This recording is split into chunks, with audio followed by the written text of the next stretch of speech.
दहेज, समाज क्या कहेगा। हमें तो आपकी बच्ची पसंद आ गई है। हमारे लड़के की कद काठी के हिसाब से देखे तो दोनों की जोड़ी बहुत अच्छी लगेगी। जैसा आप सही समझे। बेटा योगेश, तुम दोनों को अगर टाइम चाहिए तो आपस में अकेले में कुछ बात कर सकते हो। हम बाहर चले जाते हैं। जी पिताजी, जैसा आप कहें। योगेश और सविता को अकेले वक्त देकर सब वहां से चले जाते हैं। चाय कैसी लगी? चाय भी अच्छी लगी और आप भी। सच में? हाँ, मैंने तो फोटो देख के ही हाँ बोल दिया था। मुझे भी आप अच्छे लगे। आपको कुछ पूछना हो तो पूछ लीजिए, जैसे खाना बनाना आता है या नहीं, घर के क्या क्या काम कर लेती हूँ, वगैरह वगैरह। वो तो मेरी माँ आपकी माता जी से पूछ ही लेंगी। वो मेरा डिपार्टमेंट नहीं है। इधर योगेश और सविता जिंदगी भर का साथ जोड़ने की बात कर रहे थे। उधर सविता के पापा योगेश के पिताजी के सामने हाथ जोड़ के खड़े थे। देखिए, हमारा बेटा पढ़ा लिखा है, अच्छी नौकरी करता है। उसमें जितना पैसा लगा है कम से कम उतना तो मिलना चाहिए ना। 10 लाख से कम में तो नहीं हो पाएगा। बेटी हमारी बहुत होनहार है और 7 लाख भी तो कम नहीं होते हैं ना जी। अगर आप हमारी बेटी को शादी के बाद काम करने देंगे तो 3 लाख तो 6 महीने में ही कमा लेगी। हमारे घर में ये सब नहीं होता। औरतें घर संभालती हैं और आदमी बाहर के काम। जरा मेरी बात तो समझिए। एक कार देने के बाद 10 लाख रुपए नगद देने में हमारी कमर टूट जाएगी और इसके अलावा टीवी फ्रिज तो देना ही पड़ेगा। शादी की तैयारियां, मेहमानों की पूछ परख, बारातियों का स्वागत। बेटी की शादी में बाप पर बहुत दबाव होता है जी। देखिए, हमारा बेटा कोई दुकान में रखी चीज नहीं है जिसके ऊपर हम भाव ताव कर सके और आप उसे कम दाम में खरीद लेंगे। 10 लाख से एक भी रुपया कम नहीं होगा। ठीक है, जैसा आप कहे जी, पर आधा पैसा अभी और आधा कन्यादान के वक्त दे देंगे।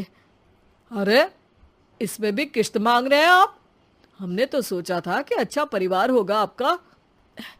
अच्छा ही परिवार है देवनाथ जी, पर पैसों की थोड़ी तंगी है ना, वरना सब ठीक ही है हमारे परिवार में जी।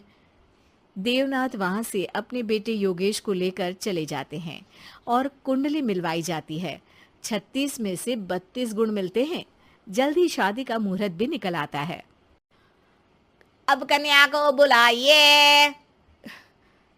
आओ बेटी, यहाँ बैठो, योगेश की बाई और। मंत्रोच्चार शुरू करते हैं। मंगलम भगवान विष्णु मंगलम गरुड़ध्वजा मंगलम। सविता के पापा सविता और योगेश के बीच में जाकर बैठ जाते हैं। बेटी, तेरी माँ को यहाँ बैठना था, पर तेरी विदाई नहीं देखना चाहती होगी शायद, इसीलिए पहले ही चली गई। बाबा, हंसी खुशी का माहौल है, रोने का समय तो विदाई के वक्त होता है ना, तब ये इमोशनल अत्याचार कर लेना। अभी तो मुस्कुराइए, कैमरा आसपास ही है। तभी पीछे योगेश के पिताजी आ जाते हैं। अभी तक पैसे नहीं आए आपके यहाँ से? उठा लूं क्या बेटे को? आते ही होंगे, मैंने अपने छोटे भाई को व्यवस्था करने के लिए कह दिया था। अरे तो जल्दी कराइए ना, वरना देर हो जाएगी। समझ रहे हो ना आप? योगेश और सविता दोनों एक दूसरे की तरफ देखते हैं। सविता चाहती है कि योगेश कुछ बोले, पर योगेश अपना मुंह दूसरी तरफ फेर लेता है। पापा, कितने पैसे की बात की है आपने? अरे बेटी, तुझे इससे क्या मतलब?